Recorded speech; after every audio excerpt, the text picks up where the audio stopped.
Welcome back. Yesterday I went to the Code Switch exhibit at the Schomburg Library in Harlem.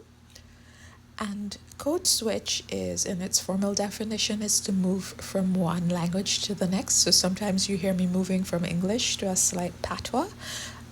Code switch in African American culture means something else, to switch from one culture to the next, depending on the setting. You should talk to an African American if you're not one to learn more about that. But in Code Switch, the exhibit, they were playing on that terminology. Code switching is switching from culture to documenting things in other ways, other media.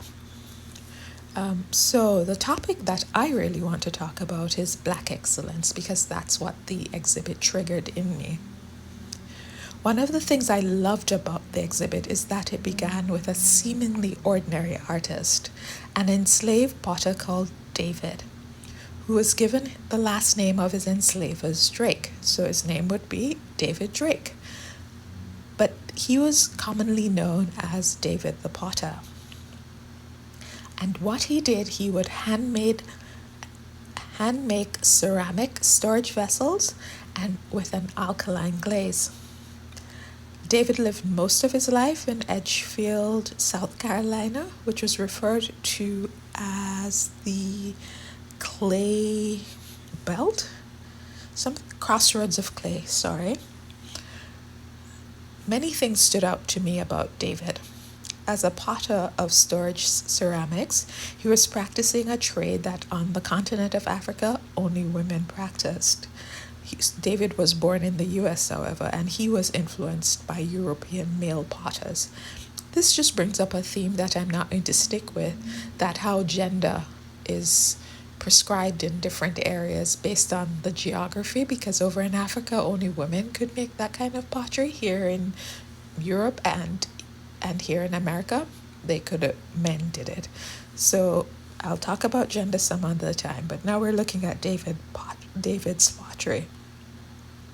He used the wheel and the manual coil method, and he was one of 76 enslaved ancestors that produced pottery in the crossroads of clay, which is Edgefield, between 1820s and the 1870s.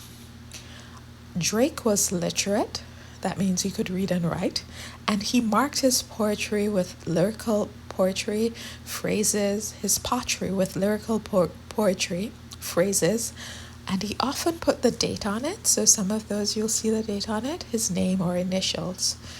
By doing so, he showed his individuality and his ownership of his work.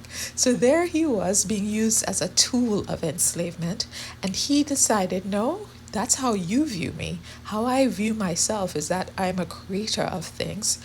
I have a name, I have a personality, and I wrote down things about myself, which is so awesome, because oftentimes we think of enslaved people, even us, we think of them as objects that were being acted upon by people, instead of who they were, living, moving beings that had their own identity, that wanted to be free, that wanted autonomy, that had their own ideas.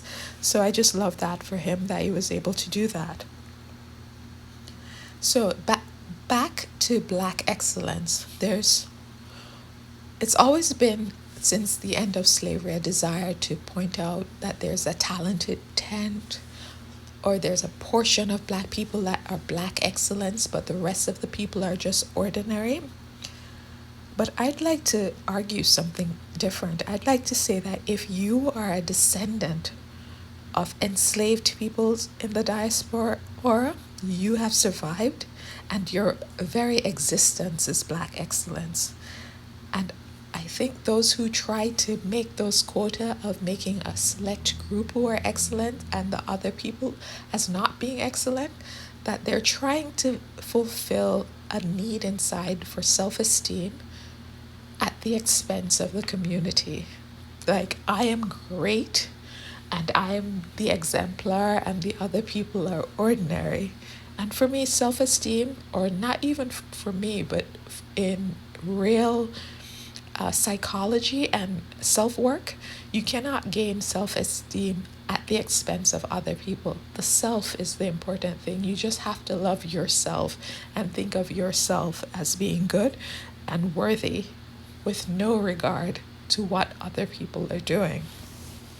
The second part for me, this talented 10, this small segment of black people as being excellent and the others as being ordinary, is that white people use this kind of tokenization as a means of dividing and conquer us.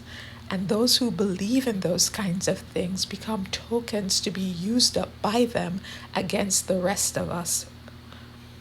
Don't get me wrong, I've been tokenized, and at least I'm aware that it's happening to me. I've been tokenized when I've gone to Ivy League schools in predominantly white spaces, that your face is put on something for diversity, that you're put in certain areas to speak as a token of the goodness of the university. But what I don't do is I don't code switch. I don't change my language of positive black identity and love for black people when I'm in those spaces. My application to Columbia School of Social Work was on the social work as a plantation, and at the top are white people as the masters, and at the bottom the clients and us working out in the field. So I'm always being true to what I'm trying to confront and dismantle, which is white supremacy, and also increasing a positive black identity so that we might thrive and the whole society might benefit from living in equality. But in those spaces, when I've allowed myself to be tokenized, it's not because I am foolish enough to think that I'm the best of black people.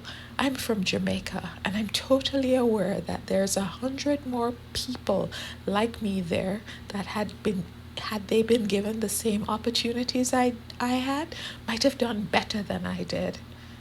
So there's no need. What separates me from those other Jamaicans is that I got the opportunity to be here and they did not. So that keeps me humble to know that no, I'm not better than anyone.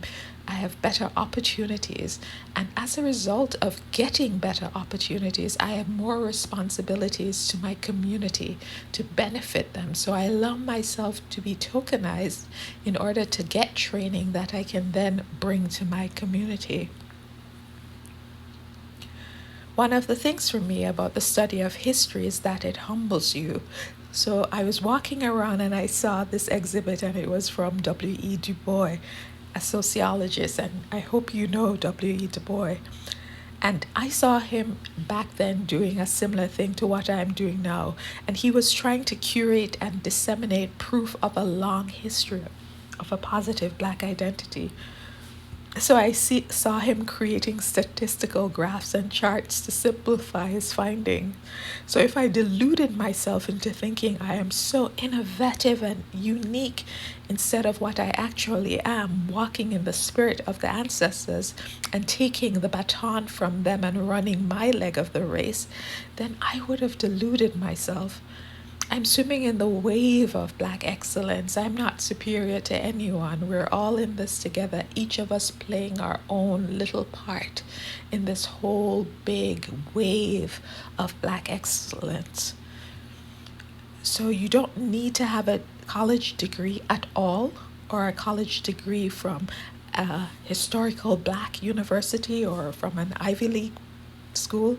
You don't have to be a celebrity or play a sport or do anything. Your living is black excellence. We are phoenixes who came out of the ashes of slavery.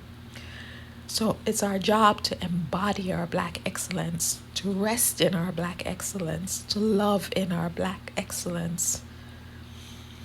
And before I close it, one of the few times I laughed during COVID was of this video of a black woman being detained by someone. I don't know if it was a brother because he was racially ambiguous, but first she was upset at this police officer that has her in handcuffs, and she's being annoyed. And then after, she just switches over and starts dancing and singing.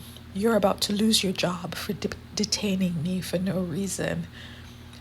And she's wearing what looks like a tank top, and her belly's out and jiggling, and she's wearing short shorts. And you're going to say, perhaps, Aretha, does that look like black excellence to you? It was black excellence on display. She started from being angry, and she realized that that wasn't going through. So she code switched, and she started to use amusement, jesting, dancing. Then she, in the most succinct way, showed her knowledge of the laws of the US by simply saying, "You're about to lose your job because you're detaining me unjustly." And that was the whole law, that people go and spend years in school to learn that. And this woman said it so succinctly, so humorously, that she diffused the entire situation, and the officers started to smile, and she became a viral sensation. What is black excellence? All of us are black excellence. All of us. Thank you for listening.